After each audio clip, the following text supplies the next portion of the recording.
Hello everyone, स्वागत है सबका हमारे इस यूट्यूब चैनल पे। आज हम करेंगे important question for the exam, जो सेकंड टर्म एग्जाम है 10th क्लास के स्टैंडर्ड और बेसिक दोनों के लिए जो इंपॉर्टेंट क्वेश्चन आने वाले हैं आपको, वो वाले क्वेश्चन आज आपको करेंगे। जैसे आपको पता ही है, जैसे आपका फर्स्ट चैप्टर है जो चैप्टर नंबर 4, आपको चैप्टर नंबर 4 है जो आगे सिलेबस में टर्म सेकंड में है, उसके जो इंपॉर्टेंट क्वेश्चन है वो कौन कौन से बनते हैं वो आपको बता दें यहाँ पर। तो फर्स्ट क्वेश्चन तो है कि जैसे आपको दिया होगा फाइंड द वैल्यू ऑफ एक कांस्टेंट दिया होगा कोई भी, जैसे p है। Find the value of p if the equation जैसे कि दिया आपको x² minus px plus 3 is perfect square. या तो लिखेंगे परफेक्ट स्क्वायर, या कोई इसके रूट है जो इक्वल है, या लिखेंगे हैव इक्वल रूट। ये दोनों स्टेटमेंट आपको दी हो सकती हैं। या तो बोलेंगे कि ये वाला परफेक्ट स्क्वायर है, या बोलेंगे कि ये इनके जो रूट आएंगे वो इक्वल रूट आएंगे। तो आपको एक कांस्टेंट की वैल्यू निकालनी होगी। मैंने यहाँ पे k या p दिया होता है तो मैं हमने p ले लिया, ठीक है। अब कैसे करते हैं हमने, आपको पता है कि जब इक्वल रूट आते हैं तो उसका डिस्क्रिमिनेंट होता है। डिस्क्रिमिनेंट क्या होता है? b² minus 4ac। जब परफेक्ट स्क्वायर होगा, जब इक्वल रूट होंगे तो उसका डिस्क्रिमिनेंट कितना आएगा? 0 आएगा। ये आपको पता है, हमारी पहली वीडियो में भी डाला हुआ है। तो b की वैल्यू क्या होती है? जैसे हम इसको इससे कंपेयर करो, ax² plus bx plus c। b क्या होगा? कोएफिशिएंट ऑफ x होगा, a क्या होगा? कोएफिशिएंट ऑफ x² और c होगा हमारा कांस्टेंट। तो b की वैल्यू क्या आएगी इसमें? b की वैल्यू हमारे पास है -b, इसका स्क्वायर कर दिया -4। a की जगह पे क्या फिल करोगे? a की जगह पे करेंगे हम कोएफिशिएंट ऑफ x का कोई कोएफिशिएंट यहां पे नहीं है, मींस 1 है। c क्या है? c हमारा कांस्टेंट है, प्लस का 3 है तो 3 फिल कर देंगे, इसको इक्वल टू 0 रख लिया। तो p का स्क्वायर हो गया माइनस हो गया हमारी प्लस, इसको मल्टीप्लाई करेंगे कितना बन गया? -12 इक्वल टू 0। तो p स्क्वायर इक्वल टू क्या आएगा हमारे पास? 12, जहां पे माइनस है उस तरफ जाके हो जाएगा प्लस, तो 12 आ गया। तो p स्क्वायर की वैल्यू हमारे पास आ गई √12 को अगर आप सॉल्व करना चाहते हो तो ज्यादातर ऐसे कर लो, नहीं तो हमें पता ही है 4 से 12 होते हैं, 4 का रूट होता है 2 और 3 इसके अंदर आ जाएगा। यहाँ पे और प्लस और माइनस भी आएगा, ठीक है। तो p की वैल्यू हमारे पास आ गई +-2 √3। तो एक तो ये क्वेश्चन बनता है जो आपका इंपॉर्टेंट क्वेश्चन बनता है इसमें। और नेक्स्ट क्वेश्चन क्या बन रहा है 4th चैप्टर में से, वो आपको बताने जा रहा हूं। जो नेक्स्ट क्वेश्चन बनता है आपका, ये 2 मार्क्स वाला क्वेश्चन था। अगर 3 मार्क्स मिल जाए, 2 मार्क्स में एक और क्वेश्चन बनता है, वो कैसे आएगा? वो आपको लिख सकते हैं कि find the root of equation या क्वाड्रेटिक इक्वेशन। आपको इक्वेशन दी होगी जैसे x² माइनस दे दिया ax² प्लस दे दिया b। आपको क्या करना है? इसके रूट फाइंड आउट करने हैं। आपको ये वाला दे दिया, कोई ना कोई कांस्टेंट बीच में डाल देंगे, वैसे ही बोल देंगे रूट फाइंड आउट करके दिखाओ। तो रूट फाइंड आउट करने के लिए हमारे पास क्वाड्रेटिक फार्मूला मेनली, तो क्वाड्रेटिक फार्मूला क्या होता है? -b plus minus root b² minus 4ac divide by 2a। ये हमारा क्वाड्रेटिक फार्मूला होता है। ये वाली abc लागू होती है, हमारी जो ये वाली abc है वो स्टैंडर्ड फॉर्म में होती है, ax² plus bx plus c। abc आपने यहां से पिक करनी है। तो यहाँ पे x² का कोएफिशिएंट a होता है, मींस इसका a की वैल्यू है 1, b की वैल्यू -a है, c की वैल्यू है b। तो ये इसमें फिल करते हैं हम, x की वैल्यू निकाल देंगे। -b की जगह पे कितना आएगा? -a, b की वैल्यू -a, क्योंकि कोएफिशिएंट ऑफ x है ये। उसके बाद प्लस और माइनस का साइन, रूट b का स्क्वायर मींस x के कोएफिशिएंट का स्क्वायर कितना आ जाएगा? a का स्क्वायर -4। a की कोएफिशिएंट x² 1 आ गया हमारा, c की जगह पे हमारा आएगा b divide by 2 a means 1। तो इसको सॉल्व कर देंगे, a प्लस माइनस रूट ये हो गया b² minus 4b divide by 2। अब इसको हम सॉल्व नहीं कर सकते तो यहीं पे हमारा आंसर छोड़ देना है। अगर इसको सॉल्व कर सकते हो, अगर ये परफेक्ट स्क्वायर बन जाए तो उसको परफेक्ट स्क्वायर बना के किसी तरीके से ये रूट कट हो जाता है, उसके बाद सॉल्व कर देते हैं। पर ये परफेक्ट स्क्वायर नहीं बन रहा तो यहाँ पे हमारा आंसर आ जाएगा। तो इस तरह का आपको क्वेश्चन आ सकता है 4th नंबर चैप्टर में से। और नेक्स्ट क्वेश्चन जो बन रहा है, नेक्स्ट क्वेश्चन हो सकता है कि जैसे कोई स्टेटमेंट वाला क्वेश्चन, एज का क्वेश्चन या कोई और स्टेटमेंट का, जैसे आपको बोल दिया कि द एज ऑफ जैसे कोई व्यक्ति बोल दिया कि राम की एज है, the age of Ram 5 year hence 5 year hence and जैसे आप क्वेश्चन ऐसे हो सकता है the sum of reciprocal of the age of Ram 5 year hence and 3 year ago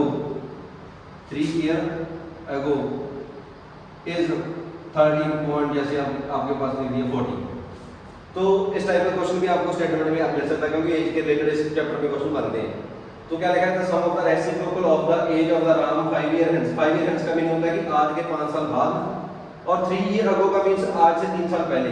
तो हम क्या करेंगे इसमें प्रेजेंट एज हम कोई सपोज कर लेंगे, हमने लेट कर ली कि प्रेजेंट एज है हमारी, जो राम की प्रेजेंट एज है, प्रेजेंट एज ऑफ राम, वो हम सपोज कर लेंगे कि x है, सपोज कर क्योंकि हम वेरिएबल में x मानते हैं तो x मान लो।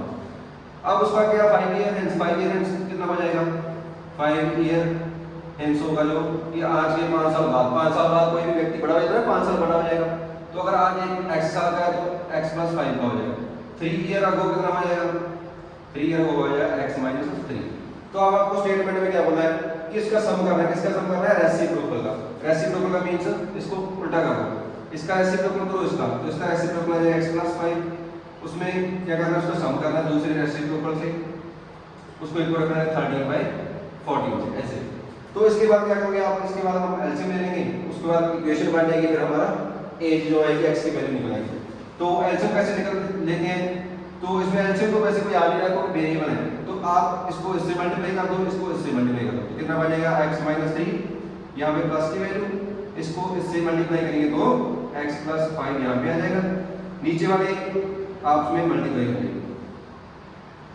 दूसरी तरफ सेम रहेगा 13/14। उसके बाद क्या करना है आपको, इनको सॉल्व करना है। देखो x ये भी प्लस का है, ये भी प्लस, ब्रैकेट को हटा देंगे अगर हम, x + 2x हो गया, 5 - 3 कितना आएगा, तो ये हम प्रॉब्लम लेंगे हम 2x + 2 डिवाइड हो गया।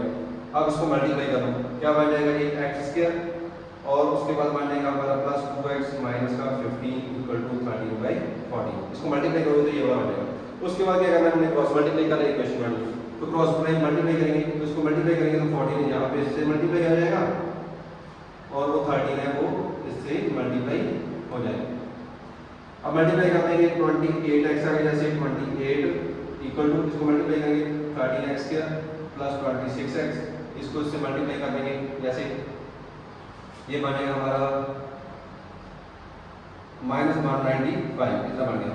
तो क्या करना है आपको, क्वाड्रेटिक इक्वेशन बनने वाली है आपकी, सारे जो वेरिएबल है, जो कांस्टेंट है, एक साइड पे ले जाओ, जैसे इस साइड लेंगे हम 13x² हो गया, ये 20x प्लस का था, ये वाला माइनस हो जाएगा तो माइनस का 2x आ जाएगा, 28 यहाँ पे प्लस का है, यहाँ पे आ जाएगा माइनस, तो इससे ऐड हो जाएगा, तो इसको कर देंगे ऐड, तो ये आ जाएगा हमारा 13, ये आ जाएगा हमारा 12, ये आ जाएगा हमारा 2, तो ये वाला मान गया 2 2 3 = 0।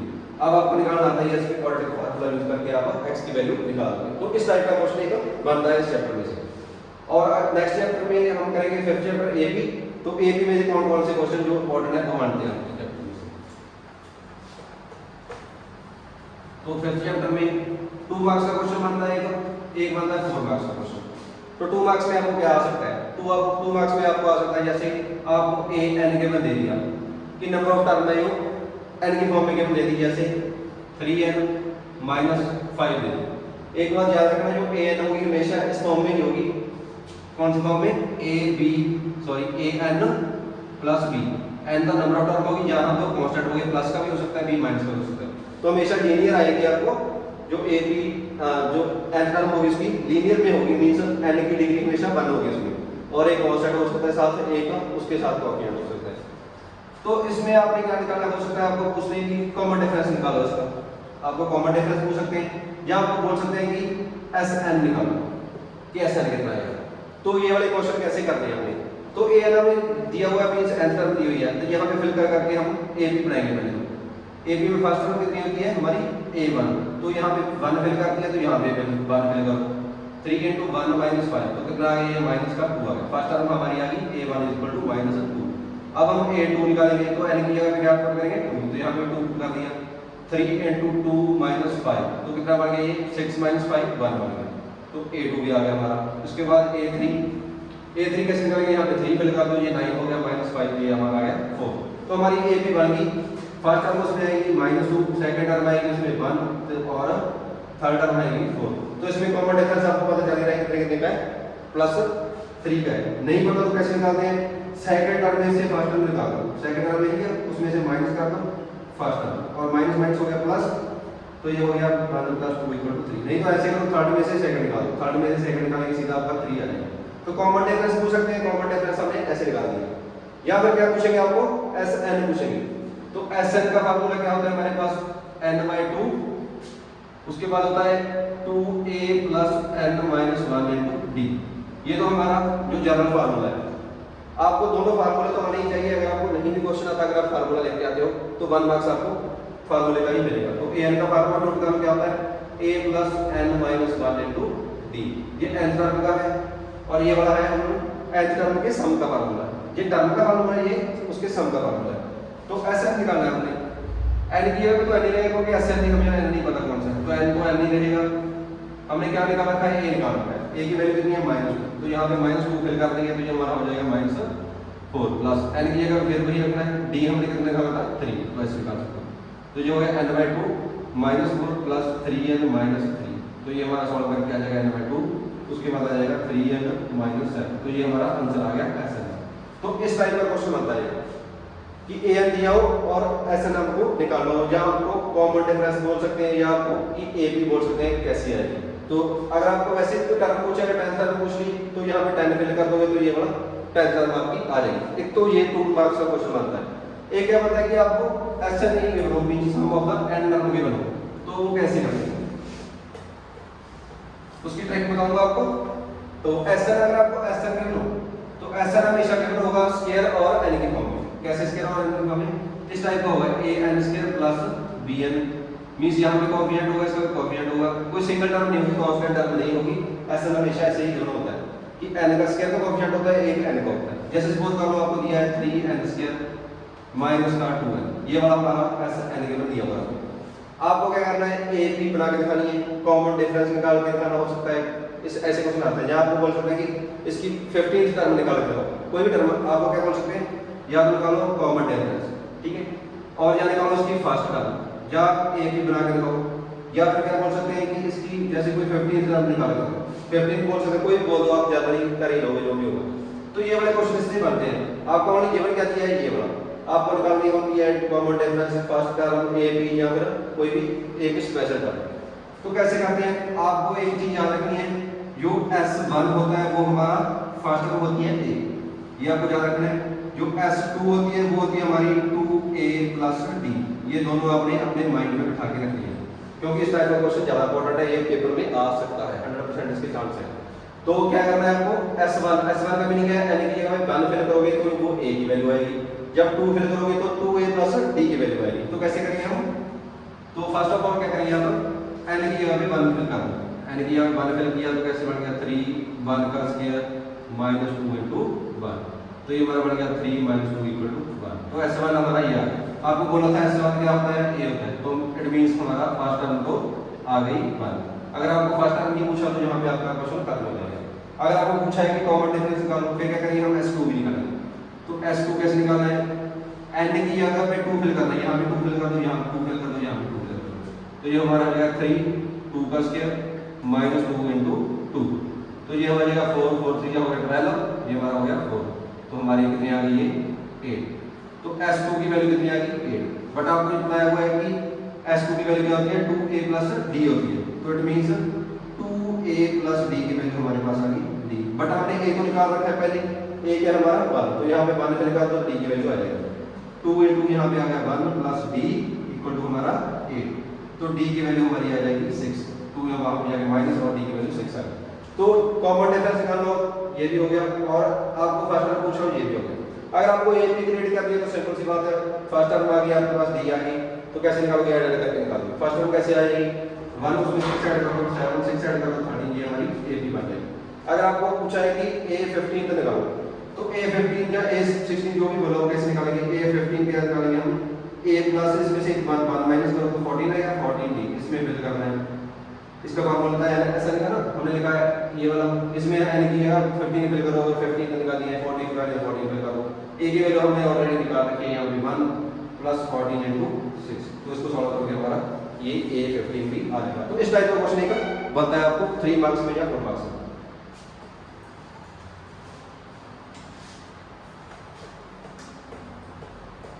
उसके बाद हम बात करते हैं स्टैटिक्स की। स्टैटिक्स में से कौन से इंपॉर्टेंट क्वेश्चन आपको आ सकते हैं 2 मार्क्स में। देखते हैं पहले स्टैटिक्स में से कौन से आ सकते हैं।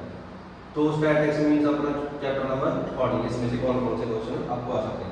एक तो सिंपल आपको एक्सरसाइज दिया हो सकता है, एक्सरसाइज जैसे दे दिया हमने जो है टेस्ट में से स्कोर बोल दिए कि ये वाला स्कोर है स्टूडेंट्स के, तो इसका मीन निकालो, मोड निकालो या मीडियन, जो सिंपल आ सकता है। तो एक्सरसाइज जैसे आपको दे दिया 5 7 6, यहाँ पे दे दिया 5, फिर से 4 3 2 5 9, यहाँ पे 10, जैसे आपको ये वाला टर्म दे दी। आपको क्या पूछ सकते हैं इसमें से, सिंपल आपको पूछ सकते हैं मोड बता के, मोडाल निकालो, इसका मोडाल भी बोल सकते हैं या इसका मोड भी बोल सकते हैं। तो सिंपल सी बात है, आपको आता है मोडाल क्या होता है, जो हाईएस्ट टाइम पर वो जो रिपीट होता है कोई नंबर, उसको हम बोलते हैं उसका मोडाल है।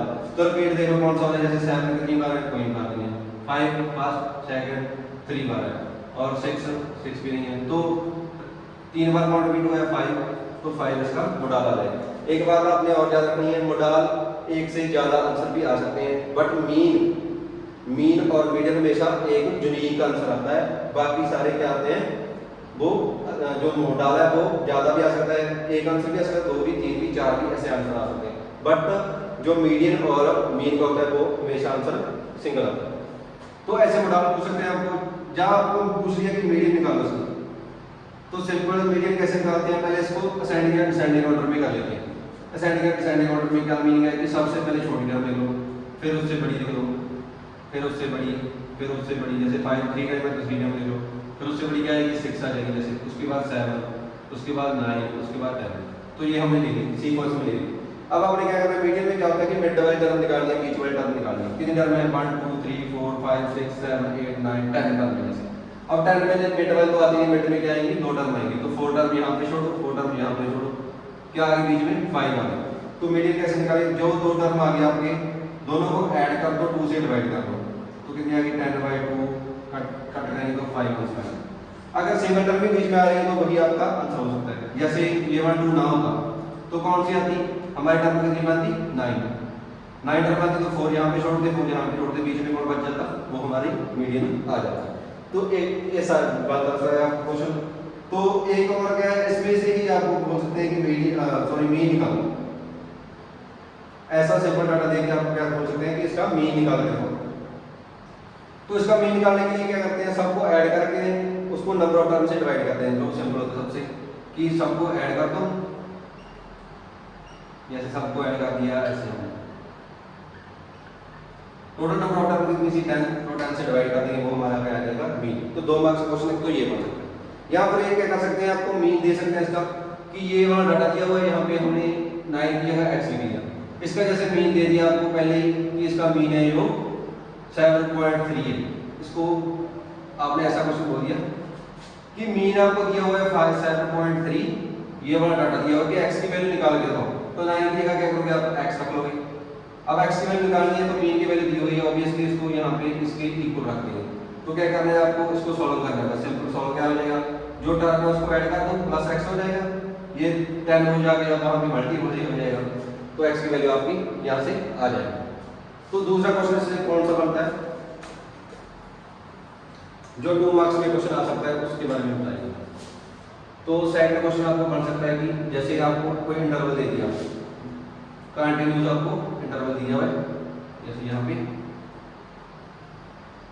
पे आपको इंटरवल दे रहे हैं, यहाँ पे हमारी फ्रीक्वेंसी होगी, ठीक है। अब यहाँ पे ये ऐसे हो सकता है 5 to 10 10 हमारा 15 और 15 to 20 20 to 25। यहाँ पे आपकी फ्रीक्वेंसी हो सकती है जैसे 5 9 8 11, यहाँ पे 3।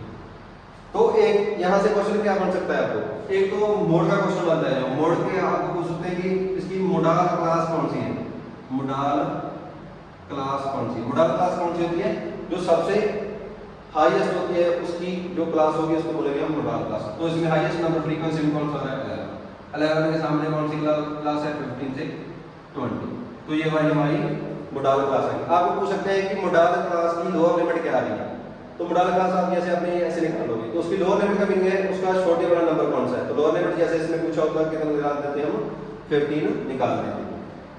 तो और एक क्या पूछ सकते हैं आपसे, जैसे ये नहीं पूछा तो आपको पूछ सकते हैं कि मॉडल क्लास से प्रोसीडिंग जो क्लास है वो कौन सी है, आपसे पूछ सकते हैं प्रोसीडिंग क्लास और मॉडल क्लास।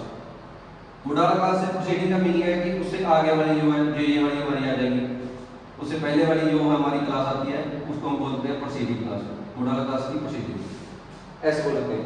तो एक क्वेश्चन ये बनता है कि आपको बोल दें कि इसमें मॉडल की फ्रीक्वेंसी कितनी है या मॉडल क्लास की फ्रीक्वेंसी कितनी है, मॉडल क्लास की फ्रीक्वेंसी मीन सबसे बड़ी फ्रीक्वेंसी पूछती है अपनी F1 मानते हैं इसको, तो F1 कितनी है तो उससे प्रोसीडिंग पूछ सकते हैं कितनी, बोलेंगे हम 8, अगर उसमें जो फॉलो कर रही है वो कौन सी है वो 3 है। तो ऐसे आपको 1 नंबर या 2 नंबर का क्वेश्चन ये वाला भी बन सकता है। उसके बाद 2 मार्क्स का और मीडियन का कौन सा क्वेश्चन बनता है वो आपको दिखा रहे हैं। जैसे आपको दिया है ऐसे एक्स आई दे दिया आपको, यहाँ पे एफ आई दे दिया, यहाँ पे दे दिया आपने 2 3 4 5 6 7 8, यहाँ पे इसकी फ्रीक्वेंसी जैसे 11 12 13 19 21 जैसे 17 आ गया, यहाँ पे आ गया हमारा 10। तो इसकी आपको क्या पूछ सकते हैं, मीडियन पूछ सकते हैं। आपको अनग्रुप डाटा की मीडियन निकालनी आती है, अनग्रुप डाटा की भी आती है, अनग्रुप डाटा की आती है। अगर ऐसे हमारे पास डिस्क्रीट वाली हो तो कैसे निकालते हैं मीडियन, तो मीडियन में क्या करना होता है, सबसे बड़ी फ्रीक्वेंसी देखो कौन सी है, इसमें से पहले CF निकालेंगे उससे बाद देखेंगे, पहले CF निकालोगे इसकी, अगर बोर्ड में हो तो बड़ी फ्रीक्वेंसी देख लेंगे, पहले CF निकालोगे कि 11 आ गया, इसको इससे ऐड करके यहाँ पे लिखो, इसको इससे ऐड करेंगे तो कितना आ जाएगा 23, अब इसको इससे ऐड करके यहाँ पे लिखो, ये हमारा आ जाएगा 36, फिर ऐड करेंगे तो यहाँ पे आ जाएगा हमारा 55, तो इसको इससे ऐड करेंगे तो हमारा आ जाएगा 76, फिर ऐड करेंगे तो ये हमारा हो जाएगा 93, इससे ऐड करेंगे तो 103। ठीक है, अब ऐसे कर लिया आपने। अब इसकी अगर आपको मीडियन निकालनी हो तो कैसे करनी है, तो जो हमारा n आया है समेशन ऑफ fi आया है, तो n डिवाइड बाय 2 करोगे, पहले n डिवाइड बाय 2 करेंगे तो कैसे आएगा, ये हमारा ऐसे 2 करेंगे, इसको आ गया हमारा 51.5, तो 51.5 आ गया। तो अब आपको क्या करना है, इससे जो बड़ी फ्रीक्वेंसी है इससे जो बड़ी फ्रीक्वेंसी है जैसे ये बन रही है, ये बन रही है, CF में से ये बन रही है, आपको कौन सी यूज करनी है कि ऊपर वाली छोटी और नीचे वाली हमारी बड़ी है, तो ये वाली हमारी सेलेक्ट कर ली हमने, ये वाली हमारी सेलेक्ट होगी। तो अब आपको क्या करना है, उसकी मीडियन निकालनी है, तो इसमें और कुछ नहीं करना होता, जो आपकी मीडियन क्लास आएगी, पहले ये हमारी मीडियन क्लास आएगी, आप उसको मीडियन क्लास भी पूछ सकते हैं, मीडियन क्लास में से कौन सी, तो मीडियन क्लास निकालनी है तो ये वाली क्लास आगे वाली। अगर आपको बोले इसकी कम्युनिटी फ्रीक्वेंसी कितनी होगी तो 36 होगी। अगर आपको वैसे बोले कि मीडियन है क्या, तो मीडियन हमारा ये वाला ही आंसर आएगा ओनली 5, तो मीडियन हमारा आंसर आ गया मीडियन इक्वल टू 5, तो ये हमारा आंसर कितना सा 2 मार्क्स का क्वेश्चन ये वाला बन जाता है। तो और जो बड़ा क्वेश्चन होता है वो कौन सा होता है वो बता देते हैं आपको, जो इसका 4 मार्क्स का क्वेश्चन बनता है वो कैसे आता है, वो आपको इंटरवल दिया हुआ, जैसे इंटरवल दे दिया, यहाँ पे उसकी फ्रीक्वेंसी दे दी, जैसे इंटरवल दे दिया 0 to 5, 5 to 10, 10 to 15, 15 to 20, हम ज़्यादा लेते ऐसे देते हैं। यहाँ पे आपको फ्रीक्वेंसी दे सकते हैं, जैसे 3 आ गई, 5, यहाँ पे आपको दे दी x, या एक और 20 से 25, यहाँ पे आपको दे दी जैसे 9, आपको दे दी यहाँ पे y। तो ये दो हमें फ्रीक्वेंसी मिस होके x और y की वैल्यू मिस होके उसकी मीडियन बता सकते हैं।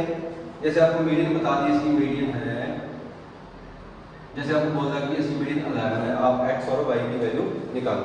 तो ये हमारे जो पहले हमने सैंपल को सॉल्व किया था उसमें है, तो उससे आप वीडियो देख सकते हो ये वाला क्वेश्चन कैसे सॉल्व करते हैं। तो ये वाला क्वेश्चन आपको मोस्ट एक्सपेक्टेड वाला क्वेश्चन है जो पेपर में आ सकता है।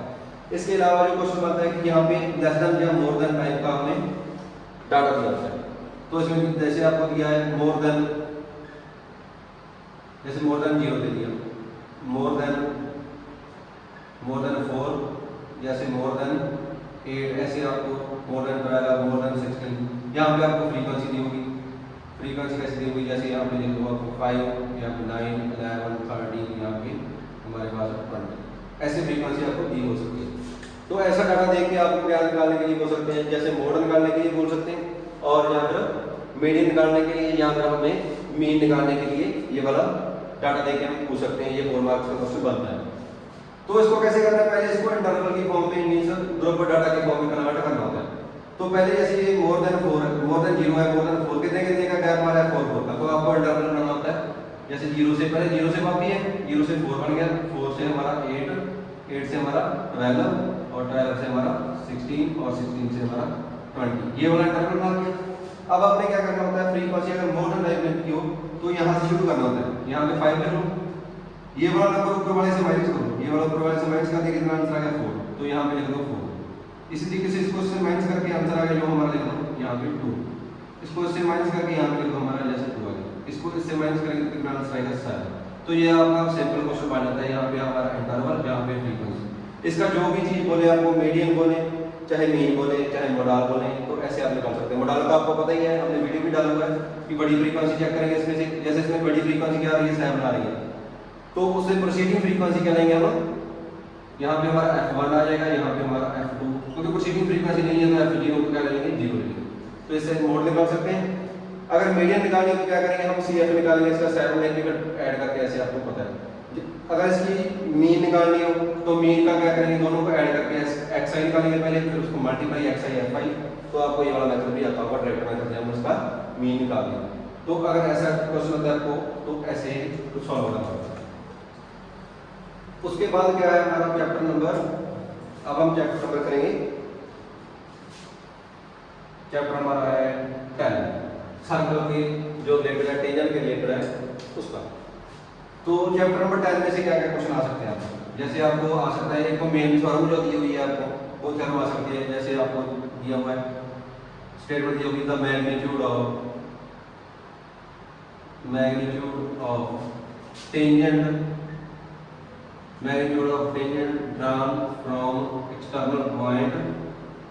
drawn from external point are equal, ऐसे स्टेटमेंट आपको जो सिलेबस में भी मेंशन है। तो ये वाला मोस्ट इंपोर्टेंट क्वेश्चन है 10th नंबर चैप्टर का। तो इसमें क्या करना है कि मैग्नीट्यूड ऑफ टेंजेंट, अगर एक्सटर्नल पॉइंट से कोई दो टेंजेंट ड्रॉ करेंगे हम, उसका मैग्नीट्यूड इक्वल होगा मींस उसकी लेंथ इक्वल होगी। क्या बोल रहे हैं इस क्वेश्चन में कि अगर कोई सर्कल है, एक एक्सटर्नल पॉइंट है, उससे हम दो टेंजेंट ड्रॉ करेंगे, उनकी लेंथ क्या आएगी, इक्वल आएगी। ये इसका चैप्टर का सबसे मोस्ट इंपोर्टेंट क्वेश्चन है। यहाँ पे P लिख लिया, यहाँ पे A लिख लिया, यहाँ पे B, यहाँ पे हमने सेंटर बना लिया O, ये हमारी कंस्ट्रक्शन होती है, ठीक है। इससे पहले एक थ्योरम और आती है कि जो टेंजेंट होता है वो रेडियस का, जब बोलते टेंजेंट है वो जो डायमीटर होता है उसके परपेंडिकुलर होता है। तो ये वाला एंगल हमारा हमेशा 90 होता है, ये वाला हमेशा 90 होता है। इसको ज्वाइन कर लेंगे हम। तो अब क्या करना है, ऊपर वाले ट्रायंगल और नीचे वाले ट्रायंगल को कॉन्ग्रुएंट करना है। तो लिखेंगे आप प्रूफ में इन ट्रायंगल, ऊपर वाला ट्रायंगल लिख लो AOP एंड नीचे वाला ट्रायंगल BOP। इसमें से कौन कौन सी तीन चीजें इक्वल करनी है, जैसे एंगल A और एंगल B हमारा है 90। इसमें रीजन दे दोगे आप, क्योंकि टेंजेंट जो टेंजेंट होते हैं, tangent always perpendicular to normal to the radius, okay. क्योंकि ये वाले रेडियस बन रहे हैं, रेडियस का जो टेंजेंट है उसके एंगल के साथ बनता है वो 90 का बनता है। तो एक एंगल इक्वल हो गया, और दोनों ट्रायंगल में OP क्या है हमारा कॉमन है, OP और OP दोनों क्या है कॉमन। आपको ये रीजन देने होते हैं क्योंकि इनके भी मार्क्स होते हैं, अगर रीजन नहीं दिया तो उसके हाफ हाफ मार्क्स आपके कट हो सकते हैं। उसके बाद क्या करते हैं, आपको ये वाला रेडियस है OA और OB, क्योंकि दोनों रेडियस है एक सर्कल में OA और OB, ये हमारा रेडियस है। तो तीन चीजें इक्वल होगी, क्या रूल लग जाएगा, RHS रूल लग जाएगा। RHS रूल से क्या हो जाएंगे, ट्रायंगल्स दोनों कॉन्ग्रुएंट हो जाएंगे। कॉन्ग्रुएंट का साइन डाल दो, यहाँ पे BOP, अगर कॉन्ग्रुएंट हो जाए ट्रायंगल तो सब कुछ इक्वल होता है, तो ये वाली साइड भी उसकी इक्वल आ जाएगी, AB इक्वल टू B। यही हमें प्रूव करना कि magnitude of tangent drawn from the external point of the circle are equal, कि इसका मैग्नीट्यूड और इसका मैग्नीट्यूड इक्वल। तो एक तो ये इंपॉर्टेंट क्वेश्चन बनता है, इसका इतना सा प्रूफ है, ये आपका 3 मार्क्स का क्वेश्चन बनता है। इसके अलावा और कौन कौन से क्वेश्चन बनते हैं आपको, इसके अलावा ये हमारा क्वेश्चन बनता है कि अगर कोई क्वाड्रिलेटरल है यहाँ पे जो टेंजेंट से बनी हुई है, ऐसे अगर कोई क्वाड्रिलेटरल यहाँ पे ऐसे टेंजेंट से बनी हुई है, तो यहाँ पे अगर आपको दिया हुआ है ABCD, तो ये इसको प्रूव करना आ सकता है कि ये ऑपोजिट साइड का सम होता है जो सर्कल के ऊपर बनी हो, A B plus B C, opposite side ये होगी ए बी और D C, sorry A B और ये ए बी और ये वाली डी सी, ऑपोजिट साइड के सम, इन दोनों ऑपोजिट साइड के सम की इक्वल आएगा B C plus A D. Okay, ऐसा प्रूफ आपको आ सकता है, क्वेश्चन मिल सकता है देखने के लिए। तो इसके लिए आपने क्या करना है, यहाँ पे हमारा देख लिया P लिख लिया, Q लिख लिया, R और S, क्योंकि ये बड़े हम पॉइंट ऑफ कांटेक्ट है, पॉइंट ऑफ कांटेक्ट मींस जहाँ पे टेंजेंट बना हुआ है। तो भाई ये हमने थ्योरम किया है कि एक्सटर्नल पॉइंट से अगर टेंजेंट ड्रॉ करें, ये वाला टेंजेंट है, जैसे ये वाला टेंजेंट है, तो उसकी लेंथ क्या आएगी, इक्वल आएगी। तो इससे हमें यहाँ पे लिख देना है क्या आएगा, AP किसके इक्वल आएगा, ये AP किसके इक्वल आएगा, AS, क्योंकि A पॉइंट से दोनों टेंजेंट ड्रॉ किए हैं, AB और ये वाला AB और ये वाला AS, क्योंकि A पॉइंट से दोनों ड्रॉ किए। दूसरा कैसे लिखना है अपने, जैसे ये वाला AS लिख दिया तो यहाँ पे लिख दो आप DS। DS कैसे लिखना है कि D पॉइंट से एक्सटर्नल पॉइंट से जो टेंजेंट ड्रॉ करेंगे DS और DR को इक्वल होंगे, क्योंकि S वाला यहाँ पे लिखा था तो S वाला यहाँ पे लिखो, DS किसके इक्वल होगा, DR से, तो यहाँ पे लिख दो DR। अब अपने क्या करना है, R वाला यहाँ से पिक कर लो, CR किसके इक्वल होगा, CQ के, तो यहाँ पे लिख लो CR इक्वल टू CQ। अब अपने देखना P वाली, देखो साइड, P वाली साइड ये वाली BP, यहाँ पे लिखो BP, क्योंकि साइड है ना P वाला, तो यहाँ पे P वाली साइड है, ये किसके इक्वल आएगा, BQ के। अगर इस तरीके से नहीं लिखोगे आप तो बाद में मुश्किल आएगी आपको। इसमें रीजन क्या देना है, जो पिछली थ्योरम की है उसकी स्टेटमेंट यहाँ पे लिख देंगे, एक्सटर्नल पॉइंट से जो टेंजेंट ड्रॉ करते हैं उसका मैग्नीट्यूड हमेशा इक्वल आता है। तो उसको क्या करना है, चारों इक्वेशन को एडिंग कर देंगे। अगर हम सारों को ऐड कर देंगे तो क्या बन जाएगा, लेफ्ट हैंड साइड ऐड हो जाएगी लेफ्ट से और राइट हैंड साइड हो जाएगी राइट से। DR CR plus BP equal to हो जाएगा AS plus DS plus CQ plus BQ। तो इसको सॉल्व करना क्या करना, AP हमारी ये लेंथ है और ये वाली BP और BP ये वाली लेंथ, AP और BP को ऐड करेंगे तो कितना आएगा टोटल हमारा AB वाली, क्योंकि इसको अगर इस पीस को और इस पीस को ऐड कर दें तो पूरी लाइन बन रही है ना ये वाली, तो AB लिखेंगे। ऐसे ही DR और CR, ये वाली DR और ये वाली CR दोनों को ऐड करेंगे तो पूरी लेंथ बन जाएगी हमारी DC। सिमिलरली इनको AS और DS, AS हमारा ये, DS हमारा ये, तो पूरी बन जाएगी AD। इस तरीके से आपको CQ से BQ बन जाएगी हमारी BC। तो ये वाला हमने प्रूव कर दिया, ये वाला हमारा प्रूफ आ गया। एक क्वेश्चन इसका न्यूमेरिकल बनता है, वो कैसे बनता है इस थ्योरम से, वो भी आपको दिखा दूंगा। तो ये वाला अगर प्रूव करना नहीं आया तो आपने ये वाली जो स्टेटमेंट है याद रखनी है कि ऑपोजिट साइड का जो सम होता है वो इन दोनों ऑपोजिट साइड के सम के इक्वल होता है। तो आपको क्या दे सकते हैं, यहाँ पे आपको दे सकते हैं कि यहाँ पे 7 दिया हुआ है, यहाँ पे आपको बोल सकते हैं कि 5 दिया हुआ है, जैसे ये वाली लेंथ बोल दी आपको 8, तो ये वाली लेंथ निकाल के दिखा दो भाई कितनी है। तो कैसे निकालनी है, इसको हम एक्सप्लेन कर लेते हैं। आपको पता है कि ऑपोजिट साइड का सम होता है, ऑपोजिट साइड जैसे AB और हमारी DC दोनों को ऐड कर दो, 7 + 5 किसके इक्वल आएगा, इन दोनों के सम के इक्वल। इसका सम तो पता नहीं x है + 8, इसको ऐड कर दो 12 आ गया, यहाँ पे x + 8, तो x की वैल्यू हमारे पास 8, यहाँ पे माइनस कर दो, x की वैल्यू आपकी 4 है। तो मोस्ट एक्सपेक्टेड क्वेश्चन ये वाला भी बनता है आपका, इसकी थ्योरम और इसका एप्लीकेशन की ऐसे कैसे निकालने हैं, ठीक है। इसके अलावा आपका जो चैप्टर नंबर है कंस्ट्रक्शन का, चैप्टर नंबर 11, चैप्टर नंबर 11 से जो इंपॉर्टेंट क्वेश्चन बनते हैं वो हमें कैसे करते हैं। एक तो हमने वीडियो डाला हुआ है कि 11.2 का, वो तो हमने पूरी देख लेनी है, कैसे सर्कल पे टेंजेंट ड्रॉ करने को पूरी वीडियो देख के ही जानते हैं। तो चैप्टर नंबर 11 से एक क्वेश्चन और मोस्ट एक्सपेक्टेड कौन सा बनता है कि आपको लाइन सेगमेंट दिया होगा उसको डिवाइड करना होगा। जैसे आपको दे सकते हैं कि draw a line segment, draw a line segment, जैसे आपको दे दिया 7.3 सेंटीमीटर, या कोई नाम दे सकते हैं, कोई फर्क नहीं पड़ता।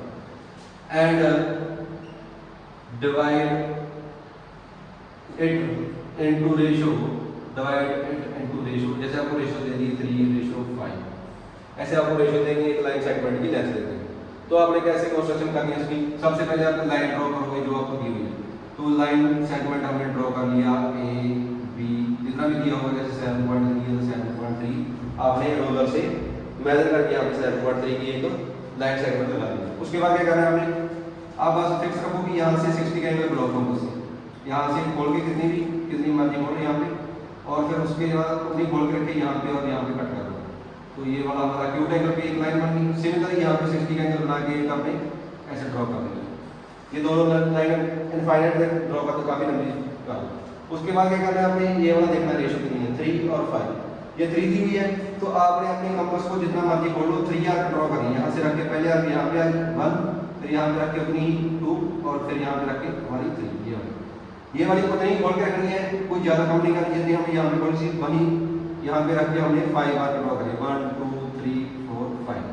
अब आपने क्या करना है, लास्ट वाले पॉइंट को लास्ट वाले पॉइंट से हमें मैच कर देना है। तो ये वाला हमारा जो आएगा वो 3:5 का हो जाएगा।